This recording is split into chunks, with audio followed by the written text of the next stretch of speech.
ಎಲ್ಲರಿಗೂ ನಮಸ್ಕಾರ. ಕೋಟೆ ಫಾರ್ಮರ್ಸ್ ಯೂಟ್ಯೂಬ್ ಚಾನಲ್ಗೆ ನಿಮ್ಮೆಲ್ಲರಿಗೂ ಕೂಡ ಸ್ವಾಗತ. ಇವತ್ತೊಂದು HF ಕ್ರಾಸ್ ಪಡ್ಡೆ ಮಾರಾಟಕ್ಕೋಸ್ಕರ ಐತೆ. ಆದಷ್ಟು ಬೆಲೆ ತುಂಬಾನೇ ಕಡಿಮೆ ಐತೆ. ಒಳ್ಳೆ ಪಡ್ಡೆ, ಒಳ್ಳೆ ಹೈಟು ಲೆಂತು ಹೊಂದಿರುವ ಪಡ್ಡೆ, ಫಸ್ಟು ಲ್ಯಾಕ್ಟೇಷನ್ ಪಡ್ಡೆ, ತುಂಬಾನೇ ಚೆನ್ನಾಗೈತೆ. ಬೆಲೆನೂ ಕೂಡ ಕಡಿಮೆ ಐತೆ.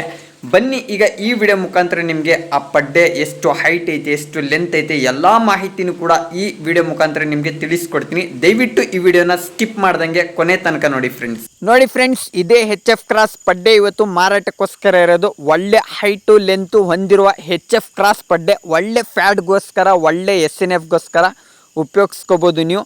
ಒಳ್ಳೆ ಹೈಟ್ ಐತೆ. ಹೈಟ್ ಬಂದು 4 ಅಡಿಯಷ್ಟು ಹೈಟ್ ಹೊಂದೈತೆ. ಲೆಂತು 5.5 ಅಡಿಯಷ್ಟು ಲೆಂತ್ನು ಕೂಡ ಹೊಂದೈತೆ.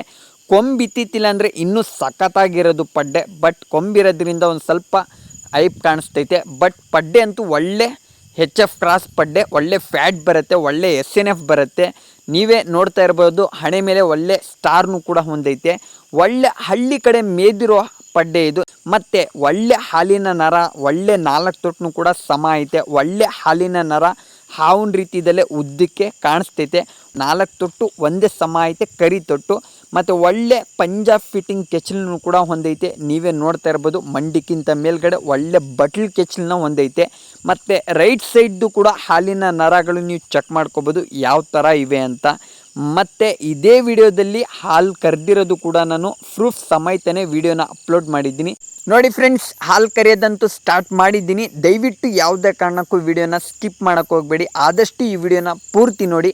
ಯಾಕಂದರೆ ಈ ಹಸು ಎಷ್ಟು ಲೀಟ್ರ್ ಹಾಲು ಕೊಡ್ತೈತೆ, ಯಾವ ತೊಟ್ಟಲ್ಲಿ ಹಾಲು ಬರ್ತೈತೆ, ಯಾವ ತೊಟ್ಟಲ್ಲಿ ಹಾಲು ಬರ್ತಾ ಇಲ್ಲ, ಮತ್ತು ಸಾಧು ಗುಣ ಯಾವ ಥರ ಐತೆ, ಎಲ್ಲನೂ ಕೂಡ ನಿಮಗೆ ಪ್ರೂಫ್ ಸಮೇತನೇ ಸಿಗುತ್ತೆ. ನೋಡಿ ಫ್ರೆಂಡ್ಸ್, ನಾನು ಕೂಡ ಬೇರೆಯವ್ರ ಥರ ಗಬ್ಬದ ಹಸುಗಳನ್ನ ಮಾರಾಟ ಮಾಡ್ಬೋದು. ಬಟ್ ನಾನು ಗಬ್ಬದ ಹಸುಗಳನ್ನ ಯಾಕೆ ಮಾರಾಟ ಮಾಡಲ್ಲ ಅಂದರೆ, ಲಾಸ್ ಆದರೆ ನಾನು ಲಾಸ್ ಆಗಲಿ, ಮೋಸ ಹೋದರೆ ನಾನು ಮೋಸ ಹೋಗಲಿ. ಬಟ್ ಯಾವುದೇ ಕಾರಣಕ್ಕೂ ನಾನು ಕೊಟ್ಟಿರೋ ಹಸುಗಳು ಮೋಸ ಹೋಗಬಾರ್ದು. ಆ ಉದ್ದೇಶದಿಂದನೇ ನಾನು ಕರು ಹಾಕಿರೋ ಹಸುಗಳನ್ನ ಮಾರಾಟ ಮಾಡ್ತಾಯಿರೋದು. ಯಾಕಂದರೆ ಗಬ್ಬದ ಹಸುಗಳಲ್ಲಿ ನಾವು ಎಕ್ಸಾಕ್ಟ್ಲಿ ಹೇಳೋಕ್ಕಾಗಲ್ಲ ಎಷ್ಟು ಲೀಟ್ರ್ ಹಾಲು ಬರುತ್ತೆ, ಯಾವ ತೊಟ್ಟಲ್ಲಿ ಹಾಲು ಬರುತ್ತೆ, ಯಾವ ತೊಟ್ಟಲ್ಲಿ ಹಾಲು ಬರಲ್ಲ ಅಂತ ನಾವು ಎಕ್ಸಾಕ್ಟ್ಲಿ ಹೇಳೋಕ್ಕಾಗಲ್ಲ. ಯಾಕಂದರೆ ತೊಟ್ಟು ಫೇಲ್ ಹೋಗಿದ್ರೂ ಕೂಡ 4 ತೊಟ್ಟು ಸಮ ಇರ್ತವೆ. ಮತ್ತು ತೊಟ್ಟು ಒಡೆದು ನೋಡಿದ್ರೂ ಕೂಡ ಸ್ವಲ್ಪ ಹಾಲು ಬರಲೇ ಬರುತ್ತೆ. ತೊಟ್ಟು ಹೊಂಟೋಗಿದ್ರು ಸ್ವಲ್ಪ ಪ್ರಮಾಣದಲ್ಲಂತೂ ಹಾಲು ಬರಲೇ ಬರುತ್ತೆ. ಅದರಿಂದ ಯಾವ ತೊಟ್ಟಲ್ಲಿ ಹಾಲು ಬರುತ್ತೆ, ಯಾವ ತೊಟ್ಟಲ್ಲಿ ಹಾಲು ಬರಲ್ಲ, ಅದು ನಮಗೆ ಕ್ಲಿಯರಾಗಿ ಗೊತ್ತಾಗಲ್ಲ. ಮತ್ತು ಎಕ್ಸಾಕ್ಟ್ಲಿ ಎಷ್ಟು ಲೀಟ್ರ್ ಹಾಲು ಕೊಡುತ್ತೆ ಅಂತಲೂ ಕೂಡ ನಾವು ಹೇಳೋಕ್ಕಾಗಲ್ಲ. ಯಾಕಂದರೆ ಈಗ ನಾವು ಬೇರೆಯವ್ರ ಹತ್ರ ಹಸುಗಳನ್ನ ತಗೊಂಡು ಬಂದಿರ್ತೀವಿ. ಅವ್ರು ಹೇಳಿರ್ತಾರೆ 10 ಲೀಟ್ರ್ ನಾನು ಕರೆದಿದ್ದೀನಿ ಅಂತ. ಬಟ್ ನಮ್ಗೆ ಹೆಂಗೆ ಗೊತ್ತಾಗುತ್ತೆ ಅವ್ರು ಎಷ್ಟು ಲೀಟ್ರ್ ಕರೆದಿದ್ರು ಮತ್ತು ಯಾವ ಫೀಡ್ ಕೊಡ್ತಿದ್ರು ಅಂತ ನಮ್ಗೆ ಹೆಂಗೆ ಗೊತ್ತಾಗುತ್ತೆ. ಅದರಿಂದ ಈ ಥರ ಕರು ಹಾಕಿರೋ ಹಸುಗಳನ್ನ ನಾವು ತಗೊಂಡ್ರೆ ಯಾವುದೇ ಕಾರಣಕ್ಕೂ ಮೋಸ ಹೋಗಲ್ಲ. ನೀವೇ ಬೆಳಗ್ಗೆ ಸಂಜೆ 2 ಸತಿ ಹಾಲನ್ನು ಕರೆದು ನೀವು ಕಣ್ಮುಂದೆ ನೋಡಿ ಎಷ್ಟು kg ಮೇವು ಕೊಡ್ತಾಯಿದ್ದೀವಿ, ಎಷ್ಟು kg ಫೀಡ್ ಕೊಡ್ತಾಯಿದ್ದೀವಿ, ಎಲ್ಲ ಕಣ್ಮುಂದೆ ನೋಡಿ ನೀವು ಹಸುಗಳನ್ನ ತಗೊಂಡ್ರೆ ನಿಮ್ಗೆ ಯಾವುದೇ ಥರ ಮೋಸ ಹೋಗಲ್ಲ. ಅದರಿಂದನೇ ನಾನು ಈ ಥರ ಕರು ಹಾಕಿರೋ ಹಸುಗಳನ್ನ ಮಾರಾಟ ಮಾಡ್ತಾಯಿರೋದು.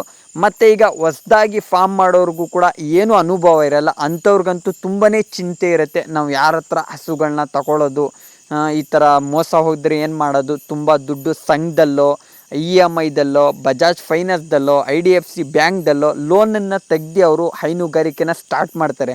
ಸ್ಟಾರ್ಟಿಂಗಲ್ಲೇ ಮೋಸ ಹೋದರೆ ಅವರು ಸಿಕ್ಕಾಪಟ್ಟೆ ತುಂಬಾ ಸಾಲದಲ್ಲಿ ಬಂದ್ಬಿಡ್ತಾರೆ. ಅದಕ್ಕೋಸ್ಕರ ನಾನು ಯಾರಿಗೂ ಮೋಸ ಹೋಗಬಾರ್ದು, ಅದೇ ಉದ್ದೇಶದಿಂದನೇ ಕರು ಹಾಕಿರೋ ಹಸುಗಳನ್ನ ನಾನು ಮಾರಾಟ ಮಾಡ್ತಾಯಿರೋದು. ನೀವೇ ಬನ್ನಿ, ಬೇಕಾದರೆ ಬೆಳಗ್ಗೆ ಸಂಜೆ 2 ಸತಿ ಹಾಲನ್ನು ಕರೆದು ಹಸುಗಳನ್ನ ತಗೊಳ್ಳಿ. ನನ್ನ ಹತ್ರನೇ ರೂಮಿನ ವ್ಯವಸ್ಥೆ ಐತೆ, ಫುಡ್ಡಿನ ವ್ಯವಸ್ಥೆ ಐತೆ. ಆರಾಮಾಗಿ ತಿಂದ್ಕೊಂಡು ಬೆಳಗ್ಗೆ ಸಂಜೆ 2 ಸತಿ ಹಾಲು ಕರೆದು ನೀವು ಎಲ್ಲನೂ ಕೂಡ ನೋಡಿ ನೀವು ಹಸುನ ತಗೊಂಡೋಗಿ. ನಿಮ್ಗೆ ಯಾವುದೇ ತೊಂದರೆ ಆಗಲ್ಲ, ಯಾವುದೇ ಕಾರಣಕ್ಕೂ ಮೋಸ ಹೋಗಲ್ಲ.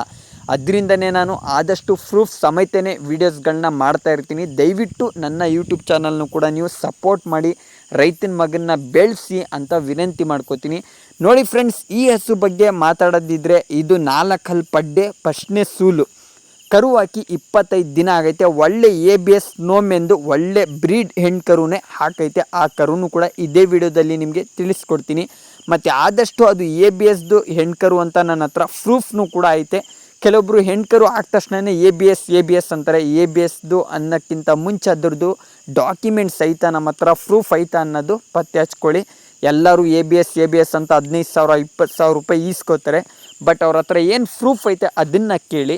ನನ್ನ ಹತ್ರ ಪ್ರೂಫ್ನು ಕೂಡ ಐತೆ ಯಾವುದು ABS ಅಲ್ಲಿ ಅಂತ, ಅದು ಪ್ರೂಫ್ನು ಕೂಡ ನಿಮಗೆ ತೋರಿಸ್ತೀನಿ ನೋಡಿ ಫ್ರೆಂಡ್ಸ್. ಈ ಹಸು ಬಂದು ಬೆಳಗ್ಗೆ 7 ಲೀಟ್ರ್ ಹಾಲು ಕೊಡ್ತೈತೆ, ಸಂಜೆ 6.5 ಲೀಟ್ರಷ್ಟು ಹಾಲು ಕೊಡ್ತೈತೆ. 4 ಪಡ್ಡೆ ಫಸ್ಟ್ನೇ ಸೂಲು, ಕರು ಹಾಕಿ 25 ದಿನ ಆಗೈತೆ, ಒಳ್ಳೆ ಹೆಣ್ಣು ಕರು ಹಾಕಿರೋದು. ನಾನು ಸೀಮೆ ಹುಲ್ಲು ಕೊಡ್ತಾಯಿದ್ದೀನಿ, ಹೊಟ್ಟೆ ತುಂಬ ಸೀಮೆ ಹುಲ್ಲನ್ನು ಕೊಡ್ತಾಯಿದ್ದೀನಿ. ಫೀಡ್ ಬಂದು ಚಿವಾನ ಫೀಡು, ಬೆಳಗ್ಗೆ 2.5 kg, ಸಂಜೆ 2.5 kg ಫೀಡನ್ನು ನಾನು ಕೊಡ್ತಾಯಿದ್ದೀನಿ. ಜಾಸ್ತಿ ಪ್ರಮಾಣದಲ್ಲಿ ಫೀಡನ್ನು ಕೊಡ್ತಾಯಿಲ್ಲ, ಮತ್ತು ಆದಷ್ಟು ಕಡಲೆ ಹಿಂಡಿ ಹಾಳು ಮೂಳು ಅಂತ ಯಾವುದೇ ಫೀಡ್ ಕೊಡ್ತಾಯಿಲ್ಲ. ಜಸ್ಟ್ ಟಿವಾನ ಫೀಡೆ, ಬೆಳಗ್ಗೆ 2.5 kg, ಸಂಜೆ 2.5 kg ಕೊಡ್ತಾಯಿದ್ದೀನಿ. ಬೆಳಗ್ಗೆ 7 ಲೀಟ್ರ್ ಹಾಲು ಕೊಡ್ತೈತೆ, ಸಂಜೆ 6.5 ಲೀಟ್ರಷ್ಟು ಹಾಲು ಕೊಡ್ತೈತೆ. ಅದನ್ನು ಕೂಡ ನಿಮಗೆ ಪ್ರೂಫ್ ಸಮೇತನೇ ತೋರಿಸ್ತೀನಿ, ನೋಡ್ಕೊಳ್ಳಿ. ಕರೆಕ್ಟಾಗಿ 6.5 ಲೀಟ್ರಷ್ಟು ಹಾಲು ಬಂದೈತೆ, ಸಂಜೆ ಕರೆದಿರೋದು. ಅದ್ರದ್ದು ಇದೇ ಹೆಣ್ಣು ಕರುನು ಕೂಡ ನೋಡಿ, ಒಳ್ಳೆ ABS ನೋಮೆಂದು ಒಳ್ಳೆ ಹೆಣ್ಣು ಕರುನು ಕೂಡ ಐತೆ.